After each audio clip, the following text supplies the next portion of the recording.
ஓம் சாந்தி. அவ்யக்த முரளி 21/1/1971. அவ்யக்த பாப்தாதா, மதுபன். இப்பொழுது இல்லையேல் எப்பொழுதும் இல்லை.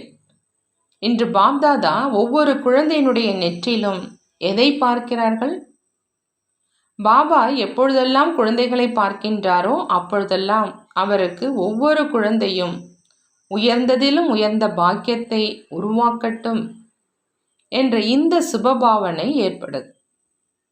நிகழ்காலத்தில் வரதாதாவின் ரூபத்தில் வரதானம் அளிப்பதற்காக அவர் வந்திருந்தாலும் ஒவ்வொரு ஆத்மாவும் அவரவரினுடைய யோக சக்தியின் ஆதாரத்தில் வரதாதாவிடமிருந்து வரதானத்தை பிராப்தம் செய்து கொண்டிருக்கிறாங்க.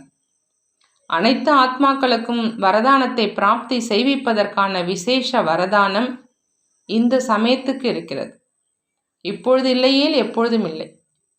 இன்று இந்த ஆத்மாக்களுக்கும் கூட, அதாவது ஆளுநர் மற்றும் அவருடைய துணைவி, இந்த வரதானத்தை பிராப்தமாக அடைவதற்கான சுபதினம் என்று சொல்லலாம். முழு கல்பத்திலும் இந்த அலௌகிக சந்திப்பு மிகவும் குறைவான பத்மாபதம் பாக்கியசாலி குழந்தைகளுக்குத்தான் ஏற்படுகிறது.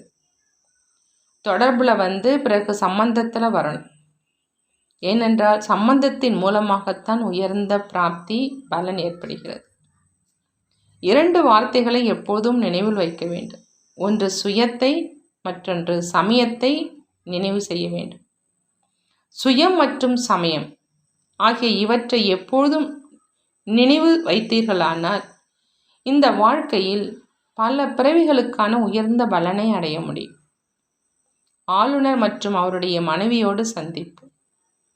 தங்களுடைய உண்மையான வீட்டிற்கு வந்திருக்கீங்க என்ற அனுபவம் செய்கிறீர்களா?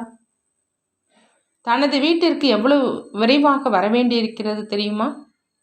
எவ்வாறு பணி முடிந்த பிறகு தன்னுடைய வீடு ஞாபகத்துக்கு வருதோ அதுபோன்று இந்த சரீர நிர்வாகத்தினுடைய பணியிலிருந்து விடுபடும் பொழுது உங்களுடைய வீடு நினைவிற்கு வர வேண்டும். சம்பந்தத்தை அதிகப்படுத்தணும். இந்த ஒரு சம்பந்தத்தை அதிகப்படுத்தினால், அதாவது இந்த சம்பந்தத்தின் முக்கியத்துவத்தை புரிந்து கொள்வதால் பலவிதமான தேவைகள் பூர்த்தியாகி விடுகின்றன. எல்லா தேவைகளையும் பூர்த்தி செய்வதற்கு ஒரு தேவையை புரிந்து கொள்ள வேண்டும். எப்படி சரீர நிர்வாகத்திற்காக பலவிதமான சாதனங்கள் தேவைப்படுகின்றன என்று புரிந்து கொள்கிறீர்களோ அதே மாதிரி ஆன்மீக முன்னேற்றத்திற்காக ஒரு சாதனம் தேவைப்படுகிறது. ஆகையினால் எப்பொழுதும் தன்னை அழிவற்ற மூர்த்தி என்று புரிந்து கொண்டீர்கள் என்றால் அகால மரணத்திலிருந்தும் மற்றும் அனைத்து பிரச்சனைகளிலிருந்தும் காப்பாற்றப்படுவீங்க. மானசீக கவலைகள், மானசீக பரஸ்திதிகளை அழிப்பதற்கு ஒரு சாதனத்தை நினைவில் வைக்கணும். தன்னை இந்த பழைய சரீர பற்றிலிருந்து துண்டித்தால் போதும். இந்த தேக அபிமானத்தை விடுவதனால் அனைத்து பரஸ்திதிகளும் நீங்கிவிடும். இப்பொழுது கேட்பதற்கு எதுவும் இல்லை. சம்பந்தத்தில் மட்டும் வந்து கொண்டிருந்தால் போதும். மீண்டும் அனைவரையும் சந்திப்பதற்கு வருவோம். இப்பொழுது அனைவரிடமிருந்தும் விடைபெறுகிறோம். நல்லது. ஓம் சாந்தி. நன்றி பாபா, நன்றி.